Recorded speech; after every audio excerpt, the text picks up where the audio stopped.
이 시각 헤드라인입니다. 첫 번째 소식입니다. SKC가 CES 2025에서 처음으로 관련한 기술을 선보였습니다. 게임 체인저인 유리기판 실물을 선보이면서 세계 최초의 유리기판의 기술력을 공개하기도 했는데요. 그에 따라서 오늘 유리기판 관련주들이 주가의 탄력을 움직이고 있다는 분석입니다. 두 번째 헤드라인입니다. 젠슨항 한마디의 양자 컴퓨터 관련주들이 급락하는 모습을 보여주기도 했습니다. 젠슨항 CEO가 CES 2025에서 양자 컴퓨터가 상용화되기 위해서는 시간이 걸릴 것이다라고 이야기를 했습니다. 그에 따라서 계속되는 시장 탄력을 나타내던 양자 컴퓨터 관련주들이 급락하면서 주가에 관한 위험성들이 제기되고 있습니다. 세 번째 헤드라인입니다. 조선의 슈퍼사이클의 K엔진도 한박 웃음을 지었습니다. 조선사에 인수된 선박엔진 업계가 슈퍼사이클에 진입한 조선업에 힘입어서 대규모 수주에 성공하면서 연초부터 실적 기대감을 놓치고 있는데요. 특히나 한화엔진은 전날 아시아 기업과 6,292억 원의 선박엔진 공급 계약을 체결했습니다. 그에 따라서 오늘 관련 주가의 흐름들도 계속되는 탄력세 이어지고 있습니다. 마지막 헤드라인입니다. 또 한 번 K뱅크가 상장 심사에서 실패했습니다. 인터넷 전문은행인 K뱅크가 결국 IPO를 철회했는데요. 이 이유 중에 하나로는 기업들의 수요 예측이 부진한 탓으로 풀이되고 있습니다. 벌써 세 번째 또 상장 철회가 된 부분이 있기 때문에 오늘 관련주들의 반사이익 역시도 주목해 보시면 좋겠습니다.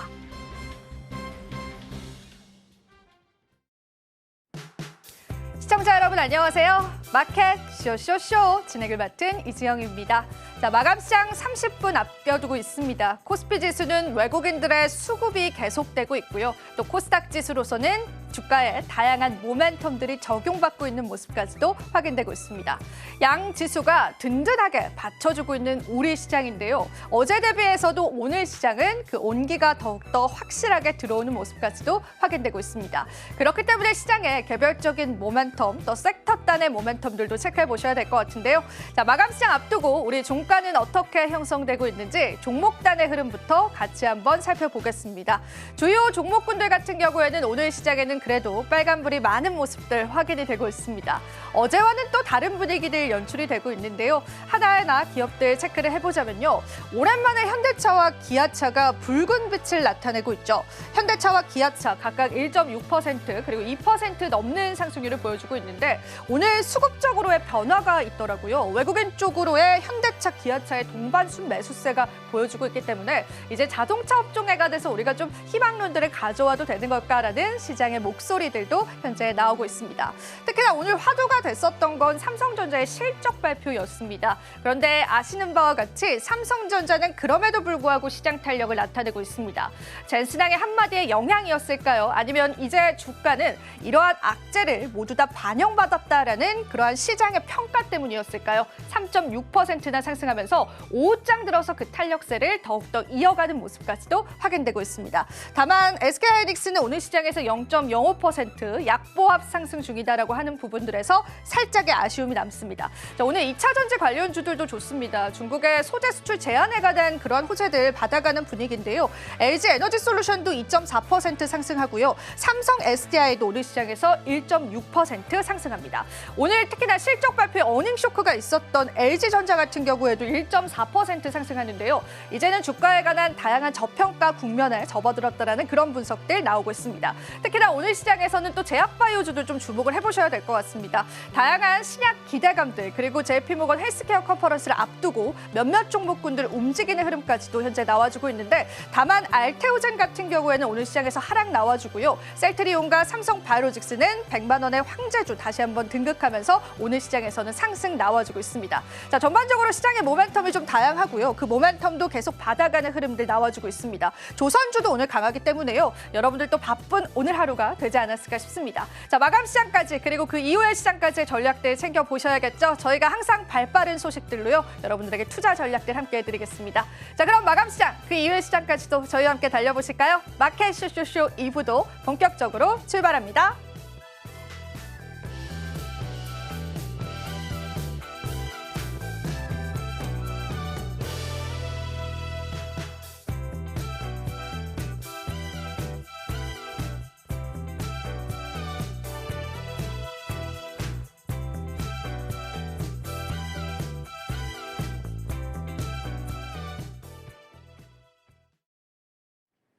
마켓 쇼쇼쇼 2부에서 인사드립니다. 자, 오늘 함께해 주실 분 바로 소개해 드리겠습니다. 이스토리의 정태근 이사님 함께해 주셨는데요. 인사 나눠볼게요. 이사님 안녕하세요. 네, 반갑습니다. 이사님, 저랑 함께 시장 보셨는데요. 어떻게 또 우리 네. 시장 오늘 보셨을까요? 뭐 강하다. 한마디로 표현하면 그냥 강하다. 맞아요. 이렇게 좀 말씀드리고 싶고 제가 지금 한 3주? 2주? 됐는데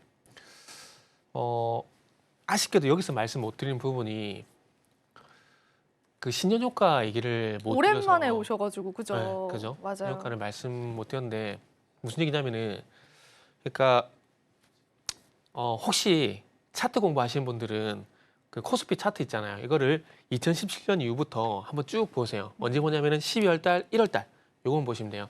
최근 5년 동안 이 코스피 지수 차트를 보게 되면은 12월 달 증시가 안 좋으면은 1월 달이 괜찮았고요. 그 다음에 1월 달이 괜찮았었고 12월 달이 이제 안 좋으면은 그 다음에 1월 달이 괜찮았었거든요.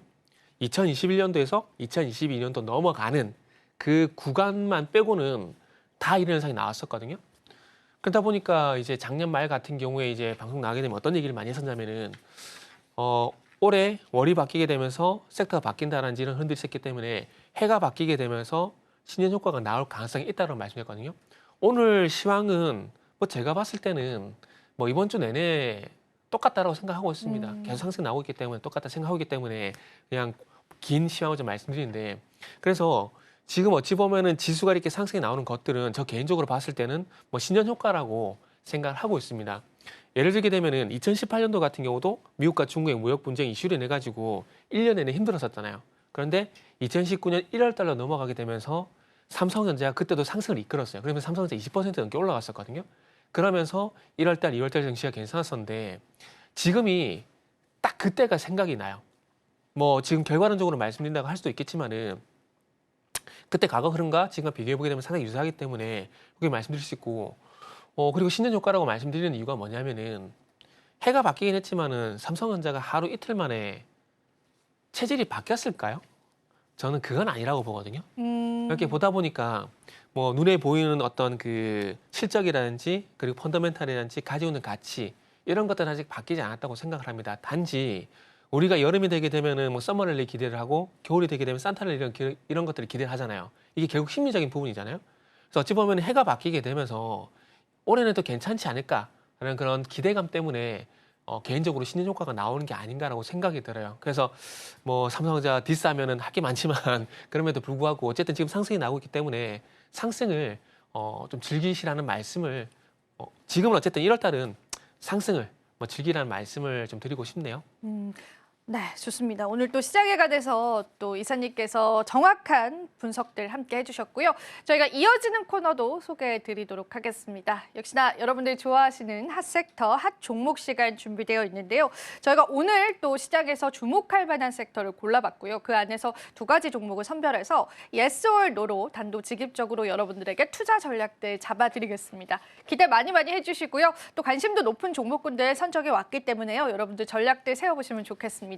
자, 그러면은 저희는 또 핫섹터 핫종목 시간으로 잠시 뒤에 찾아뵙도록 하고요. 잠시 뒤에 다시 찾아뵙겠습니다.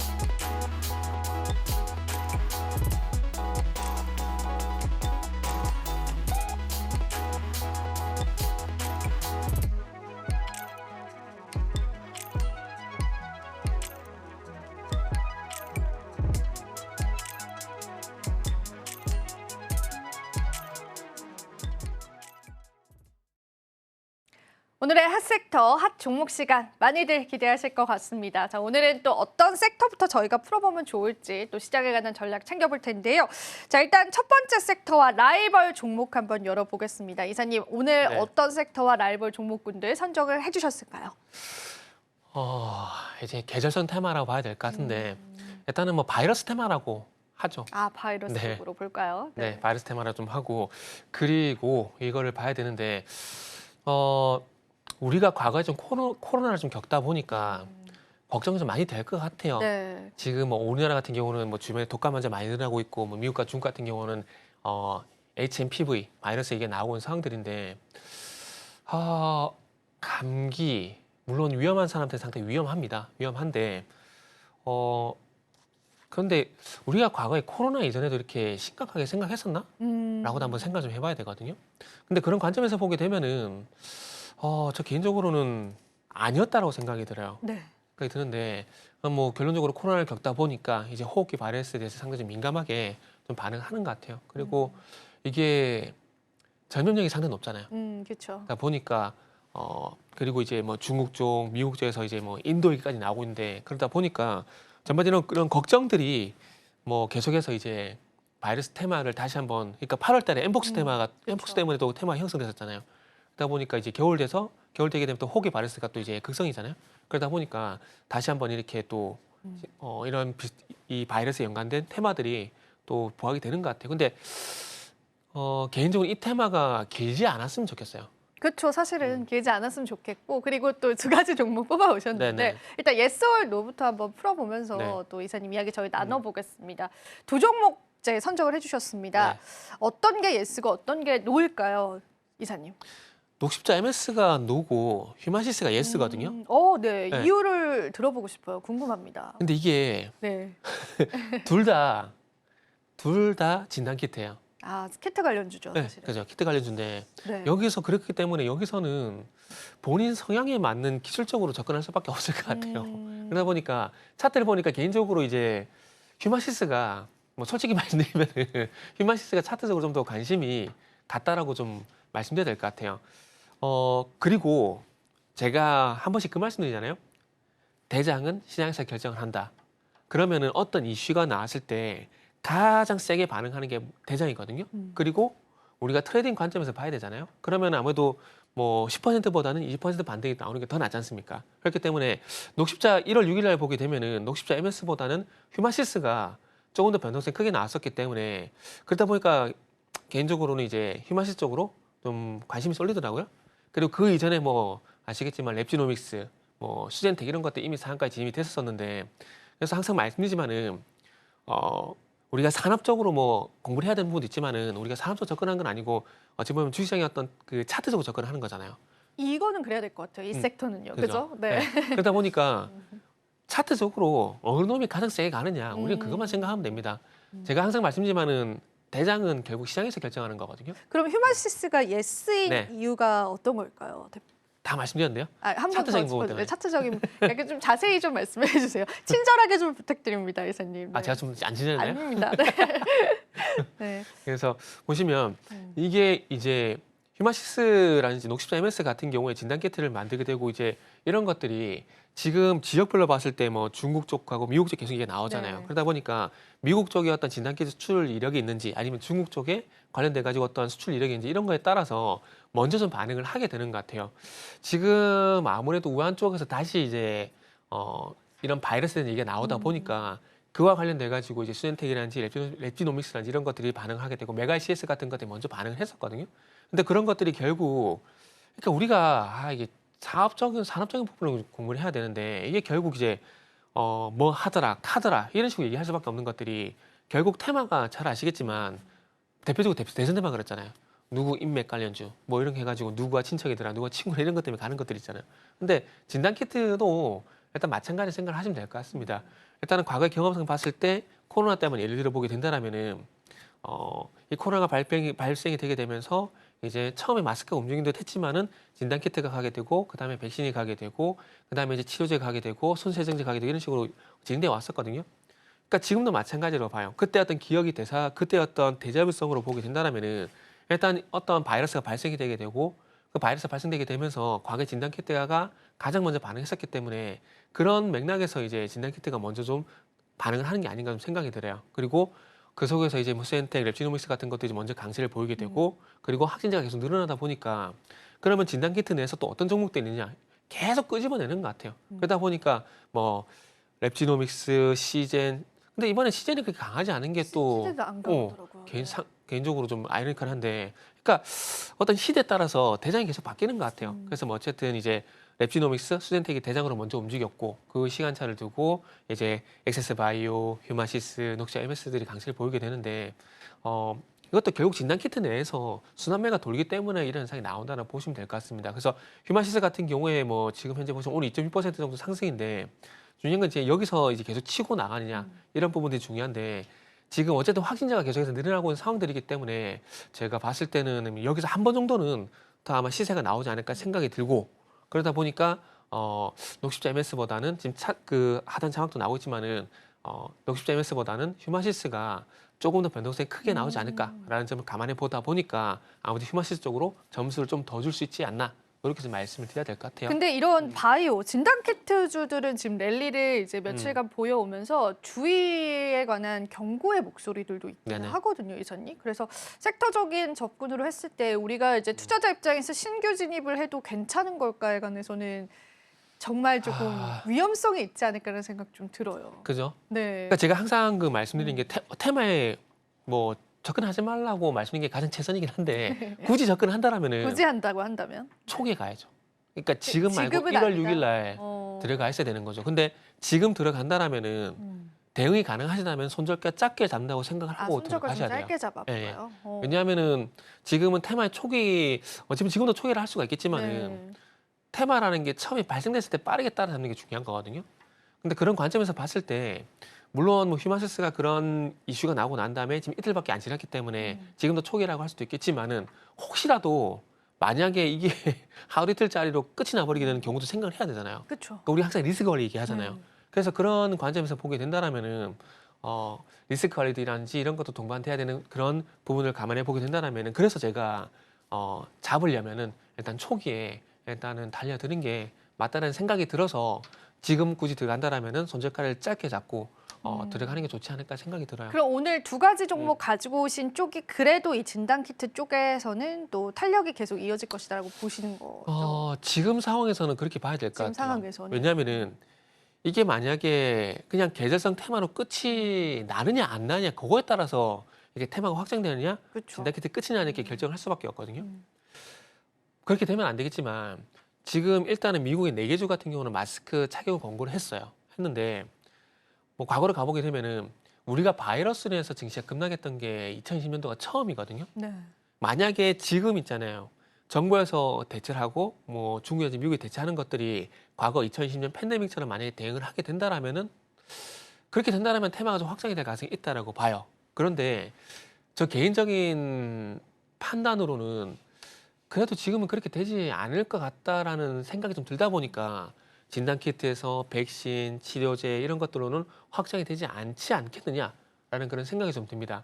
일단 왜 그렇게 생각하냐면은 결국 이제 가장 중요한 건 전염력인데 전염력 플러스 해가지고 뭘 봐야 되냐면 치사율을 봐야 되거든요. 근데 감기도 위험한 사람한테 위험하겠지만 지금 돌고 있는 뭐 코로나, 독감, HM, 피부 이런 것들의 치사율이 그렇게 높지가 않습니다. 그래서 그런 점들을 감안해 보게 된다면은 과거같이 봉쇄로 들어가지 않을 가능성이 높기 때문에 그러다 보니까 진단키트에 제한된 시세를 예상하고 있다라고 생각을 하시면 될 것 같아요. 또 다양한 또 위험성들 우리 시장에 있기 때문에요. 대응 여러분들 같이 해보시면 좋겠습니다. 자, 그럼 두 번째 섹터도 같이 한번 열어볼 텐데요. 이사님, 저희가 또 오늘 yes or no부터 바로 이야기를 좀 나눠보겠습니다. 우선은 두 번째 섹터 어떤 섹터고 그 안에서 어떤 종목 골라오셨을까요? 네, 이번 달 상당히 핫하죠. 할 게 참 많으시죠, 네. 이사님?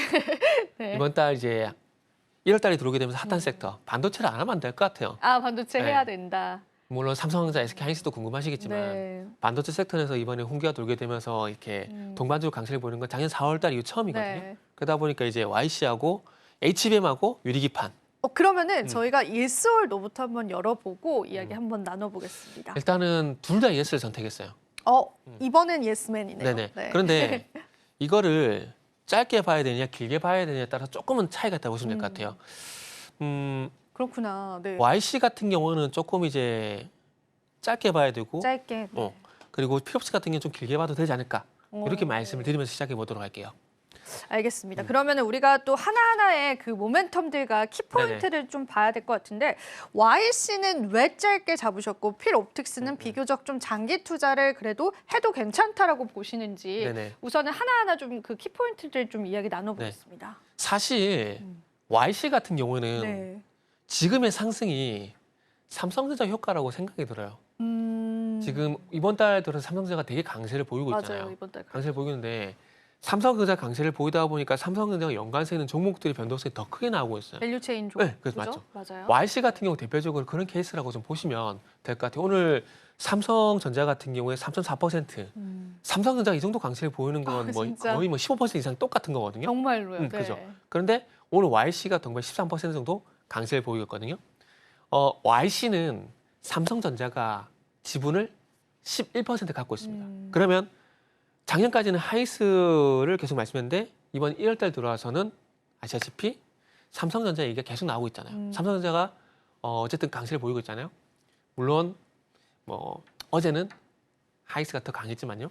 그런데 죄송합니다. 그저께 같은 경우는 이 거래일 전 같은 경우는 하이스가 더 강했지만 엄청 강했어요. 네, 8%, 9%, 10% 네, 그죠? 육박했잖아요. 네. 근데 오늘은 누가 보다 삼성전자가 더 강하잖아요. 그러다 보니까 삼성전자 밸류체인이 좀 더 강하게 반응이 나올 수밖에 없습니다.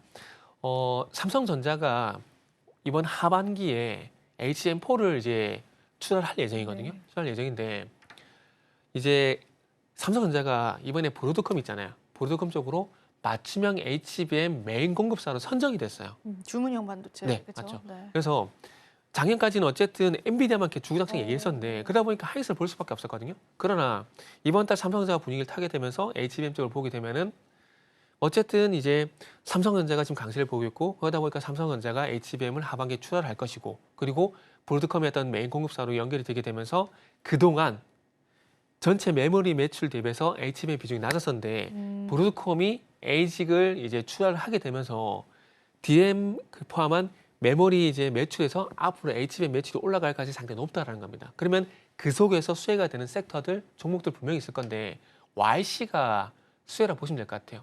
YC 같은 경우는 HBM용 검사 장비를 출하를 했거든요. 네. 출하를 했는데 어쨌든 HBM4까지도 검사가 가능한 신제품이라 보시면 될 것 같습니다. 그러면 앞으로 삼성전자가 HBM4를 많이 출하를 하게 된다면은 그와 관련해서 검사 수요도 상당히 많을 수밖에 없거든요. 그러니까 어찌보면 분량을 거래내고 완품을 수율을 올려야 되는데 그런 부분을 보게 된다면 YC가 그 속에 수혜가 좀 될 수가 있다는 것들이죠. 그러다 보니까 제가 봤을 때는 뭐 HBM은 먼 얘기고 최근에 삼성전자 강세를 보이다 보니까 YC가 동반해서 상승을 보이고 있는데 지금 어쨌든 개인적으로 만약에 증시가 1월달 증시가 2019년 1월달을 닮아가게 된다면은 1월달 내내 상승이 나올 가능성이 높거든요. 네. 이렇게 본다면 삼성전자도 1월 내내 강세를 보이게 되고 그러면 YC도 그 흐름을 따라가게 된다.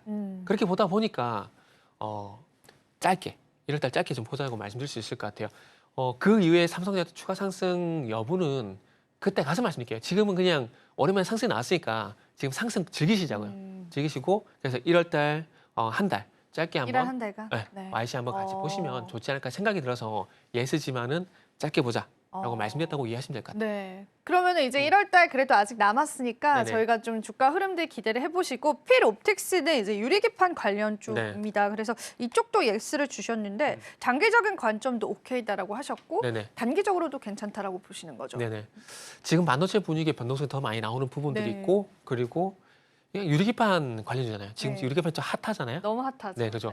이번에 SK 같은 경우도 실물을 공개를 했잖아요. 보여줬습니다. 그리고 네. 브로드컴 같은 경우도 아시다시피 도입을 추진하는 얘기가 있거든요. 이렇게 된 상황이라면은 이제 상용화가 실물을 공개했다라는 건 이게 물론 실물을 공개했다 해서 당장에 상용화는 안 됩니다. 샘플은 만들 수가 있어요. 근데 이 샘플 같은 경우는 이게 완품이든 불량이든 상관없잖아요. 일단 만들었다는 게 중요한 거잖아요. 그렇기 때문에 일단은 상용화는 아직 시간이 좀 걸릴 겁니다. 왜냐하면은 유리기판 같은 경우는 두 가지 공정이 중요해요. 뚫는 거, TGV, 그리고 자르는 거, 싱귤레이션. 이 두 가지 공정이거든요. 근데 필옵틱스 같은 경우는 이 두 가지 모두 수혜가 된다라고 보시면 될 것 같습니다.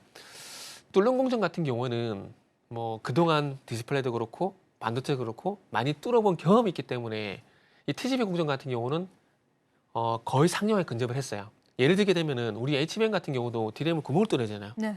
그것도 TGV 공정이거든요. 어차피 보게 되면은 그런 경험치를 보더라도 뚫는 것들은 이미 경험치가 있다라는 거죠. 그런데 자르는 거 지금 이제 싱귤레이션 공정에서 수율이 안 나와서 상용화가 안 되고 있는 거거든요. 그래서 이 싱귤레이션 자르는 공정만 완성이 되게 되면은 바로 상용화가 가능하다고 합니다. 제가 알고 있는 루트는 그래요. 근데 필옵틱스 같은 경우는 이 자르는 공정 같은 경우에 제품을 개발을 완료했어요. 했는데 아직 테스트는 안 들어갔거든요. 그래서 고객사 쪽으로 납품 의뢰를 계속해서 테스트 의뢰를 계속 하고 있는 상황들입니다. 그렇기 때문에 만약에 도입을 해가지고 이게 가능해지게 된다라면은 필옵틱스 같은 경우는 유리기판의 어떤 함의 반도체가 될 가능성도 저는 있다라고 봅니다. 그러다 보니까 필옵틱스가 주가 이런 반응이 나온다라고 보시면 될 것 같습니다. 그리고 여기서 이제 뚫는 공정, 자르는 공정 이렇게 보면 필옵틱스가 이제 수혜라 보시면 되고 그리고 이제 뚫는 공정에서 또 이오 테크닉스 최근에 주가가 강하잖아요. 네. 그것도 이제 TGV 공정이 어떤 수혜가 되는 종목은 이오 테크닉스도 한번 같이 보시면 될 것 같아요. SKC는 말씀 안 돼도 잘 아시잖아요. 대장이잖아요. 대장이죠. 대장이기 때문에 일단 그쪽은 너무 당연한 거고 대장 외에 또 벤더들이 있잖아요. 그럼 필옵틱스는 이제 SKC에 납품을 하는 건가요? 어느 쪽의 고객사를 좀 가지고 있는 건가요? 지금 이제 뚫는 공정 같은 경우는 독일 쇼트사에 공급을 그러니까 이게 직접적인 어떤 납품사는 아니고 간접적인 납품사 있잖아요. 네. 그러니까 뭐 유리를 만들게 되고 그 유리를 만들게 되고 그리고 완제품을 만드는 공정들을 거쳐야 되는데 지금 이제 방금 말씀 싱글레이션 자르는 공정 있잖아요. 네. 자르는 공정 같은 경우에 지금까지 파악해 본 바로는 납품 테스트를 아직 못 받은 상황이에요. 아직은 네, 그렇기 테스트 때문에 중이군요. SK 네. 쪽으로 납품이 될 가능성도 있겠지만은 있긴 합니까? 네. 있을 가능성이 높다라고 말씀드리는 게 정확할 것 같아요. 납품했다라기보다는 네. 납품 가능성이 있다. 왜냐하면은 어차피 SKC도 잘라야 되나요? 그럼 잘라야 언제가 장비가- 필요한 그죠? 기술이니까요. 잘라야 그죠? 장비가 있어야 되잖아요. 네. 그러면은 이번에 필옵틱스가 큰 거를 공개했더라고요. 네. 잘라야죠. 네. 네. 그래서 자르게 된다는 그 잘라서 말씀하신 것처럼 잘라서 낱개 판을 만들어야 되거든요. 맞아요. 네. 그러면 싱글레이션 공정이 중요할 수밖에 없어요. 그러면 싱글레이션 장비를 도입할 수밖에 없거든요. 그러면 만약에 테스트가 완료가 되게 된다라면은 아마 SKC 쪽도 하지 않을까 그런 생각이 들어요. 네, 그러면은 이제 우리가 또 YC랑 필옵틱스는 사실상 반도체 섹터 내에 있긴 하지만은 네네. 좀 이렇게 색깔은 다르잖아요. 네네. 그러면 이제 반도체 전반적인 이제 섹터의 탄력들은 이사님께서는 어느 정도 계속 유지가 될 것이다라고 보실까요? 지금 있잖아요. 네. 반도체 같은 경우에는 네. 저는 그렇게 생각을 해요. 그러니까 밀물이 쓱 들어오는 거예요. 음, 밀물이 들어오다 보니까 그 밀물에 휩쓸려 가지고 다 같이 가는 거라고 생각을 해요. 무슨 얘기냐면은 삼성전자가 이렇게 강세를 보이는 게 정말 오랜만이잖아요. 너무 오랜만에. 그죠? 너무 오랜만이잖아요. 네. 삼성전자가 강세를 보이다 보니까 장비, 재료, 소모품 할 것 없이 삼성전자가 한다 그러니까 제가 볼 때는 다 실려가지고 쑥 간다라고 봐요. 그런데 중요한 건 밀물이 아니라 썰물이거든요. 밀물이 갔다가 다시 나오게 되면 썰물이 될 건데 그때 가서는 계속 가는 종목들, 못 가는 종목들 아마 분리가 될 거라고 봐요. 분리가 될 거라고 보는데 그러면 그때 썰물이 와서 이 썰물이 빠져나가더라도 가는 섹터, 종목은 어떤 것이 있느냐? 일단 유리기판은 갈 것 같아요. 네. 유리기판은 갈 것 같고 그다음에 HBM4 관련돼 가지고 신제품. 이제, 네. 그죠. 그리고 가죠. 네. 그리고 이제 블랙웰이 이번에 뭐 어떤 문제가 있었죠? 발열 문제가 있었기 때문에. 그러면 시키는 거. 백신 냉각? 그쵸. 딩동댕. 네. 그쪽으로. 네. 네. 뭐 이 세 개 섹터가 아마 가지 않을까 생각이 들어요. 좋습니다. 저희에게 또 방향성 잘 잡아주신 것 같아서요. 참고해 보시면 좋겠습니다. 자, 이어지는 코너도 바로 소개해 드리겠습니다. 내일 시장 여러분 준비를 하셔야겠죠. 이슈 TMI 시장 준비되어 있고요. 자, 오늘은 저희가 또 앞서서 말씀드린 것처럼 JP모건 헬스케어 컨퍼런스 안에서 시장 모멘텀 그리고 그중에서도 탑픽 종목 한번 승부조 찾아보겠습니다. 같이 한번 참고를 해보시고요. 자, 이어지는 코너도 기대 많이 해주십시오. 그리고 저희 마감 시장 보고 오도록 할 텐데요. 마감 시장 같이 한번 살펴보고 다시 찾아뵙겠습니다.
오늘도 국내 증시 마감 지어졌습니다. 코스닥의 탄력은 살짝 아쉬웠지만 그래도 연기금과 또 외국인이 수급을 받쳐주는 시장이었고요.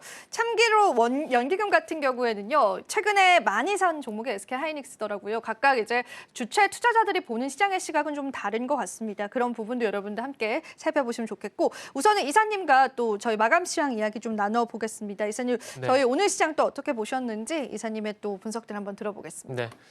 뭐 오늘 시장은 뭐 드릴 말씀이 없어요. 그냥 즐기세요. 즐겨요? 예, 즐기세요. 네. 그냥 이 말만 좀 드리고 싶습니다. 만약에 현금이 있었던 분들 같은 경우는 지금 구간이 너무나 즐거울 것 같아요. 살 게 너무나 많잖아요. 아, 많은가요? 그걸 또 찾기가 힘들더라고요. 네. 지금은 그러니까 그 뭐죠? 종목을 뭘 살까 이게 최대 고민이잖아요. 네. 근데 이게 어찌 보면은 쉽고도 어려운 얘기인데 음, 이게 결국 시장에서 결정해 준 거거든요. 네.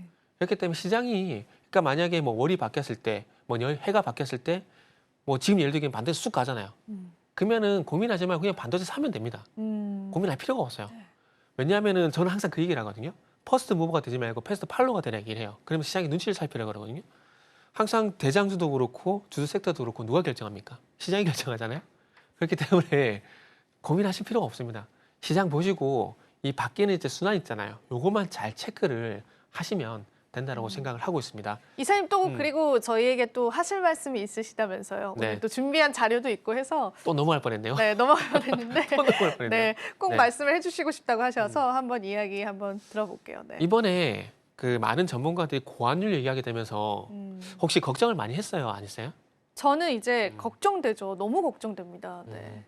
근데 이거를 사실 이렇게 걱정하지 말라는 말씀을 드리고 싶거든요. 왜냐하면 그래요? 지금 상황에서는. 지금 근데 약간 이제 조정을 받기는 했었는데 네네. 걱정하지 말까요? 네. 왜냐하면은 이 결국 환율이라고 접근하지 말고 그 상위로 가서 원화, 통화 여기서 접근하게 되면은 이 원화가 약세를 보이냐 강세를 보이냐 이거잖아요. 네. 근데 지금 원화가 약세를 보이는 것이 단순히 환율이 약세를 보이는 건지 아니면은 원화에 대한 통화 가치가 떨어진 건지 이걸 봐야 되거든요. 그렇네요. 네, 화면 좀 같이 보면서 말씀드릴게요. 아, 화면도 또 준비를 네, 해주셨습니다. 준비했어요. 네. 왜냐하면 이제 보는 것만큼 확실한 게 없거든요. 맞아요. 그죠? 그렇기 네. 때문에 요걸 보시면 아마 걱정이 제가 볼 땐 네. 덜하지 않을까라는 생각이 드는데 기대가 돼서 네. 저희의 마음을 애타게 하네요. 드디어 나왔습니다. 이게 네. 제 개인 블로그인데 개인 블로그예요? 네네. 네. 뭐 홍보하는 거 아닙니다, 절대. 네. 여기 보시면은 환율하고 뭘 같이 보셔야 되냐면은 CDS 프리미엄이라는 게 있어요. CDS가 정확히 어떤 건지부터 조금 어, 설명해 주시면 좋겠어요. 크레딧 디폴트 수합인데 이걸 한국말로 직역을 하게 되면은 국가 부도 지수예요. 그러니까 우리나라가 부도가 날 확률이 높냐 낮냐. 아니야. 네. 예전에는 부도가 날 가능성이 있냐라고 생각했거든요. 근데 그리스가 디폴트가 되고 난다면은 할 수도 있겠구나 그런 생각이 들더라고요.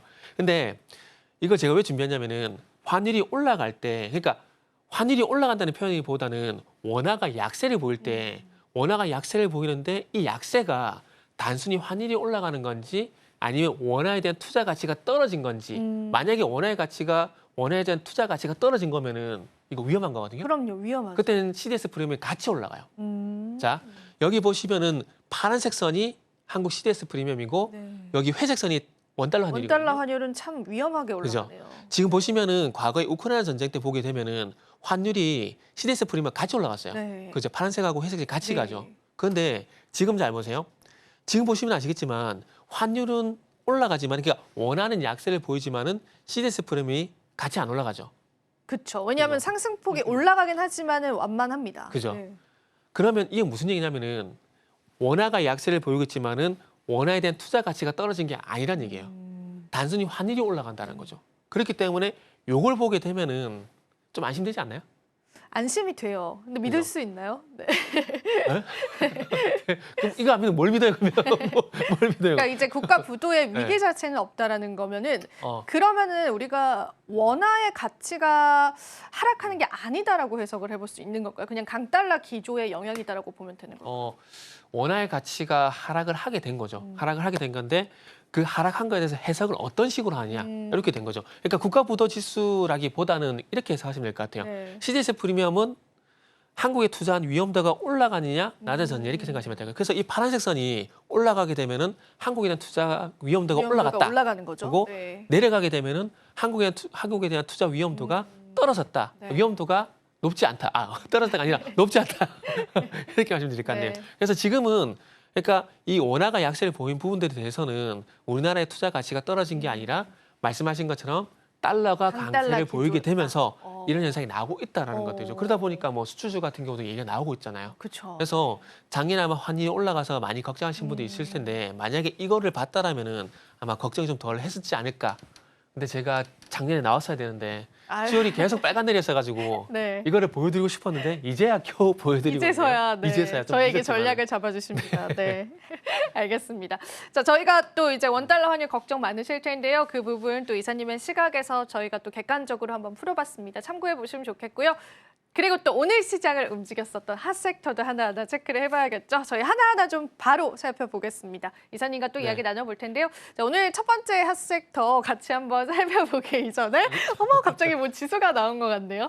지수는 잘 가고 있습니다. 자, 오늘 첫 번째 핫섹터는 역시나 액침 네네. 냉각 쪽입니다. 저희가 앞서서 또 반도체 관련해서 그쵸? 이야기했을 네. 때 근데 탄력이 뭐 엄청 이제 크게 나온 것 같진 않은데 한번 이제 코멘트 짧게 한마디 부탁드려보겠습니다. 만약에 지금 이제 반도체가 밀물처럼 다 강세를 보이지 않았다라면은 아마 제가 봤을 땐 더 강했을 거라고 더 봐요. 강했을 건데. 그러니까 네. 이게 시장이 어디에 주목을 하냐 우리 이걸 잘 봐야 되거든요. 지금은 그 조금 전에 말씀드렸듯이 삼성전자가 밀물을 만들게 되면서 반도체 재료한지 소모품 장비 쪽을 다 밀어 올리다 보니까 이쪽이 소외가 된 겁니다. 네. 근데 만약에 이런 현상이 없었다라면은 제가 봤을 때는 어. 방금 봤었던 GST라든지 뭐 더 KS 이런 올랐을 것들이 것이다. 저는 워트라든지 이게 더 올랐을 거라고 봐요. 삼성공조는 상한가에 가긴 했네요. 그죠? 네. 이게 과거에 액침 냉각이 얘기 나왔을 때 그때 상가 갔었거든요. 그러다 보니까 아마 그때 그 현상이 똑같이 나온 거라 보시면 될 것 같아요. 삼성공조 보면 이제 에어컨 기억나잖아요. 네. 그러다 보니까 차갑다. 요거 때문에 아마. 근데 제가 이게 말이 안 되는 것 같지만은 진짜 그런 이유도 가요. 그래서 삼성공조는 그런 연유로 제가 봤을 땐 가는 게 아닌가라는 네. 생각이 드네요.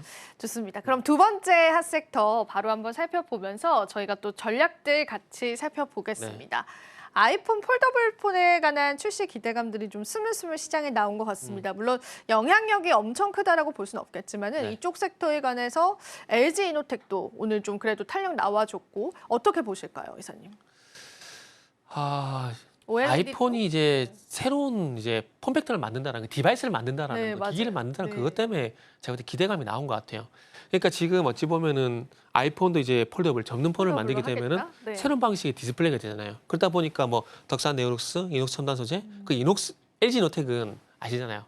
애플 영원한 애플의 수혜주이기 때문에 그래서 반응이 나한테 보면 될 것 같아요. 그래서 이노텍하고 삼성전기는 제외를 하고 이녹스 첨단 소재, 덕산 네오룩스 결국 새로운 디스플레이 요거 때문에 아마 강세가 나오는 것 같아요. 알겠습니다. 자, 그럼 마지막 핫섹터 바로 한번 살펴보겠습니다. 네. 2차 전지가 이제 오랜만에 최근에 좀 탄력이 좋았고 중국의 소재 수출 제한 소식들 나오면서 좀 네네. 탄력 붙은 것 같은데요. 이어질지 또 2차 전지주들 또 어떻게 전략 잡아봐야 될까요? 아마 이거는 그 말씀하신 거에 대답을 해보자면은 그러니까 제재 이슈가 나와서 그런 것 같아요. 제재 이슈. 그러니까 최근에 아시겠지만 대표도 조선이 그렇잖아요. 네. 중국 제재하게 되면서 우리가 수혜가 되는 얘기가 수혜를 있잖아요. 받고. 그러면서 그것처럼 비슷한 맥락에서 보시면 될 것 같아요. 중국을 만약에 제재하게 된다면 핵심 광물 같은 경우는 거의 중국에 의존하고 있거든요. 그럼요. 네. 그렇기 때문에 제가 봤을 때는 짧게 보면은 제재 이슈 그럼 우리가 수혜가 되겠네? 이런 간단한 아이디어 때문에 강세를 보이는 건데 길게 보게 되면은 핵심 광물을 납품을 못 받게 되잖아요. 그러면 못 만들잖아요. 전기차도 그렇고 양기도 못 만들잖아요. 그렇기 때문에 길게 보면 악재라고 봐야 될 것 같아요. 그리고 지금 이번 달 1월 달 넘어오게 되면서 반도체 2차 전지가 동반 강세잖아요. 맞아요. 신년 효과. 신년휴가. 네, 신년 그렇게 효과. 네, 네. 짧게 전략들 잡아보겠습니다. 자, 그럼 저희 이제 마감도 잘 지었고요. 그러면 앞으로의 시장에서 어떤 전략들 챙겨봐야 할지 오늘 승부주까지도 공개가 되어 있고 이사님이 3주 만에 나와서요. 정말 또 좋은 승부주 열심히 또 가지고 오셨다라고 합니다. 일단은 저희 이슈부터 한번 열어보겠습니다. 이슈 TMI 앞서서도 예고를 드리긴 했었는데 오늘 어떤 이슈들에 또 집중을 해보면 좋을지 이사님과 함께 이야기 풀어보겠습니다. 이사님 오늘의 또 이슈는 어떤 이슈일까요? 아무래도 요것도 관심이 많지 않을까 생각이 들어요. 너무너무 그죠? 많겠죠. 네. JP모간 헬스케어. 이번 달 같은 경우에 이제 JP모간 헬스케어, CS2025 요 두 가지. 개가 이제 핵심이었는데 바이오는 CS2025가 아니었으면이라는 그런 생각을 좀 할 것 같아요. 더 갔을 텐데 네네. 탄력을. 왜냐하면은 지금 1월 달 들어와가지고 거의 반도체가 시장을 지배를 하고 있잖아요. 네. 그러다 보니까 물론 바이오도 좋은데 더 좀 반도체가 나타나다 보니까 약간 JP모건 헬스케어가 좀 소외가 되는 게 아닌가라는 그런 생각이 좀 듭니다. 매해 이제 JP모건 헬스케어 컨퍼런스가 진행이 되게 되는데 그러다 보니까 거기에 참석하는 기업들이 어떤 기업들이 있느냐. 이번에 또 이제 뭐 대표적으로 이제 삼성바이오로직스 그리고 셀트리온이 뭐 연단에서 연설을 한다 그러죠. 그러다 보니 대장주 역할을 하고 있는데 근데 이것도 이렇게 보세요. JP모건 헬스케어가 되는 학회 이슈 같은 경우에 물론 요것으로 인해 가지고 개별 종목이 가는 것도 있겠지만은 더 중요한 건 이게 확 붐이 일어나려면은 이 JP모건 헬스케어 이슈가 있는 그 시기에 바이오가 주도 섹터냐 아니냐 그것도 한번 보셔야 될 것 같아요. 만약에 한번 잘 보세요. 작년 7, 8, 9, 10 바이오가 맛집이던 시기에 만약에 이 JP모건 헬스케어가 있었다라면은 더 강하지 않았을까요? 더 잘 팔렸을 그죠? 것이다. 삼성 바이오로스 네. 같은 경우는 한 10%막 가버리고 이런 현상이 나오고 그다음에 거기에 참여하는 기업들 같은 경우도 강한 시세가 나왔을 가능성이 높다고 봐지거든요. 근데 뭐 저 개인적인 생각인지 모르겠지만 이런 학회가 있음에도 불구하고 삼성 바이오로스 오늘 2%거든요. 2%고 어제도 어제도 오르긴 3.9%예요. 했는데 네. 생각보다 덜 강한 느낌이 있습니다. 그죠? 네. 예를 들게 되면은 자 삼성 바이오로스의 차트를 보게 되면은 네. 작년 7월달에 바이오가 대장이 되게 되면서 그때 당시에 삼성 바이오스가 어떻게 흐름이 나왔냐면은 7월 1일 날 네. 4.4% 그리고 다음 날 6.7% 상승 나왔어요. 그러니까 10% 넘는 상승이 나왔거든요. 그런데 지금 어제 오늘 보게 되면은 1월 7일 날 어제 3.9% 그리고 오늘 2.5%. 작년 7월 1일 대비해서 조금 약하지 않나요? 조금 약하잖아요. 근데 이런 현상이 나오는 것들이 맞아요. 약해요. 어찌 보면은 JP모건 헬스케어가 전혀 관심이 없는 이슈가 아니라 JP모건 헬스케어보다는 조금 더 이슈의 어떤 무게감이 될까요? 이게 더 큰 CS20 이유가 있다 보니까 조금 이런 아쉬운 물론 상승이 나오긴 했지만은 작년 7월달과 비교했을 때는 조금 아쉬운 반응이 나온다고 보시면 될 것 같아요. 그래서 결론은 뭐냐면은 어떤 이슈가 있을 때 그 이슈에 포함이 되는 이 업종이 주도 섹터냐, 주도 업종이냐 아니냐 이런 것도 상당히 중요하다고 보시면 될 것 같아요. 만약에 내년 1월달 갔을 때 네. 바이오가 주도 섹터잖아요. 그러면 JP모건 헬스케어 관련 종목들 날아갈 겁니다. 근거 대볼까요? 작년 7월달부터 10월달까지 보게 되면은 또 학회가 뭐가 있었죠? 많은 학회들이 있었잖아요. 암학회도 있었고요. 폐암학회, 그죠? 세계 폐암학회. 그러면서 그와 관련돼가지고 유한양이 상당히 잘 갔었잖아요. 네. 뭐 물론 오늘 유한양이 급등이 나온 것도 사실입니다. 근데 유한양의 차트를 보게 되면은 방금 말씀하신 암학회 이런 것도 이래 가지고 차트를 보게 되면은 7월달에 시세가 상당히 강했어요. 네. 지금 여기 보게 되면 요구간이거든요. 요구간이에요, 요구간. 요 당시에 랭나자 관련돼가지고 정말 시세가 강했네요. 그죠, 강했었죠. 그래서 제가 이 말씀드린 이유가 뭐냐면은 조금 전에 말씀드렸듯이 어떤 학회 이슈가 있다든지 학회라든지 이런 이슈가 있을 때 이 학회가 속해 있는 업종이 그때 당시에 주도 업종이냐 아니냐 이런 것도 상당히 중요하다. 이런 것도 참고해서 좀 보시면 좋을 것 같습니다. 그러면은 JP모건 헬스케어 컨퍼런스 보자라고는 하셨는데 좀 네네. 보수적으로 들리기는 하거든요. 사실 네, 그러니까 단도직입적으로 이야기하자면 이거에 관해서 탄력 못 받을 것이다, 제약주 그렇게 보세요. 고백 아닌 자백을 하자면 이번 주 볼만한 이슈가 그거밖에 없었어요. 아, 그런가요? 그것도 그리고 또 다음 주 네. 월요일이잖아요. 월요일이에요. 월요일부터 월요일인데. 시작이 되니까. 이번 주 볼만한 이슈가 없어요. 근데 통상 이제 지난 연도에서는 오히려 이제 뭐 파트너십이라든지 계약 관련한 이슈가 나오고 개별주들은 조금 바이오 쪽에서 튀어오르는 흐름이 나와주긴 했었는데 네네. 신라젠 같은 종목군들이요. 그죠. 그 작년 초에. 야, 추억의 종목이네요. 네. 근데 이제 그런 종목군들도 네. 이번에 헬스케어 컨퍼런스를 통해서 나올 수 있을지 어떻게 보세요? 그런 거라면 만약에 시장에서 미리 끄집어내지 이미 부각을 네, 받았을 않았을 거라는 것이다? 생각이 들거든요. 최근에 이제 그 JP모건 컨퍼런스 관련돼 가지고 온코닉 테라피틱스라는 종목이 지금 부각이 되고 있는데 생각보다 그 시세가 강하지는 않아요. 맞아요. 제가 컨닝 하나만 좀 하고 좀 말씀드릴게요. 제가 종목들 다 외우질 못해가지고 맞습니다. 이번에 JP모건 컨퍼런스 관련돼가지고 맞다고요? 관련돼가지고 언급이 된 종목들이 있었는데 그게 뭐냐면은 지금 보여드리는 온코닉 테라피틱스 이런 것들 그리고 이엔셀, 아리바이오, 에스큐브, 파러스 아이바이오, 샤페론, 에이비엘 바이오 이런 것들이 이제 참가하게 되면서 리스트에 언급이 됐었거든요. 근데 이런 것들이 생각보다 안 강해요. 지금 뭐 샤페론 같은 경우에도 이제 보시게 보면은 상승 나오긴 했지만은 오늘 그렇게 안 강해요. 그리고 작년 같은 경우에 ABL 바이오도 제가 많이 언급을 드렸었는데 ABL 바이오 같은 경우도 마찬가지로 수혜주거든요. 근데 오늘 우리 5.5% 하락이에요. 오일빌도 저도 사실은 이제 참가를 하거든요. 네. 근데도 이제 이러네요, 탄력이. 네, 그렇죠. 그래서 제가 말씀드린 게, 그래서 조금 전에 제가 말씀드린 게 네. 그겁니다. 어떤 이슈가 있다고 하더라도 거기에만 집중하지 마시고, 음. 그것도 중요하지만, 그런, 이슈가 있을 때, 네. 그 이슈가 속한 섹터가 지금 주도 업종인지 아닌지 그것도 그래서 봐야 중요하다는 된다. 말씀 파악을 네, 해봐야 된다. 드리는 거죠. 그럼에도 불구하고 오늘 또 승부주는 관련한 또 종목들이긴 합니다. 그래서 또 이제 이사님께서 어떤 승부주를 가지고 오셨는지 그 승부주 한번 저희가 공략하는 시점에서 이야기 나눠보면 좋겠습니다. 네. 그래서 승부주는 뭘까요, 이사님? 그래서 지금 제가 이렇게 말씀드리다 보니까 PD님이 아타바이오 7%인데요? 그런 말씀하시거든요. 뭐 그렇게 따지면 이제 오늘 제가 준비한 종목 같은 경우는 이거보다 더 높아야 되는데 아까 급등을 했었는데 6.8% 아깝네요. 얼추 비슷해요. 진짜 아깝습니다. 얼추. 네. 얼추 비슷해요. 얼추 비슷한데 아무래도 그러니까 차트적으로 먼저 말씀드릴게요. 앞전에 급등이 나왔으면은 그 이후에 네. 또 급등이 나올 가능성이 일단 퍼센테이지상 높아요. 네. 근데 ENCL 같은 경우에 지금 보시면은 종목 공개 됐습니다. 12월 26일 날 맞네요. 얘기를 하고 해야 되네요. 네. 제가 이렇게 자꾸 앞서가요. 괜찮습니다. 그래서 안 네. 잡아주시면 제가 산으로 계속 가요. 네. 제가 이렇게 끄집어서 이제 네. 잡아드리겠습니다. 잡아주셔야 네, 그래서 열심히. 네, 네. 12월 26일 날 사가 왔었거든요. 네. 그리고 난 다음에 이렇게 조정 거치고 있는데 아마 이 조정 거치고 난 이후에 아마 다시 한번 추가 변동성이 제가 봤을 때 나오지 않을까 생각이 들어요. 그리고 요 회사 같은 경우는 올해 처음으로 첫 참석이군요. 네, 처음으로 참석해요. 오, 네. 어찌 보면 이렇게 제가 가끔씩 신상론 얘기하잖아요. 신상입니다. 그죠? 네. 신상론. 그래서 JP모건 헬스케어 관련해서 신상이거든요. 그러다 보니까 관심이 같다는 말씀 좀 드릴 수가 있을 것 같고요. 그러다 보니까 여기에서 이제 관심을 가지게 되면서 참가를 하게 되면은 당연히 이제 목적이 있겠죠. 목적인데 신약 파이프라인 관련돼 가지고 기술 수출.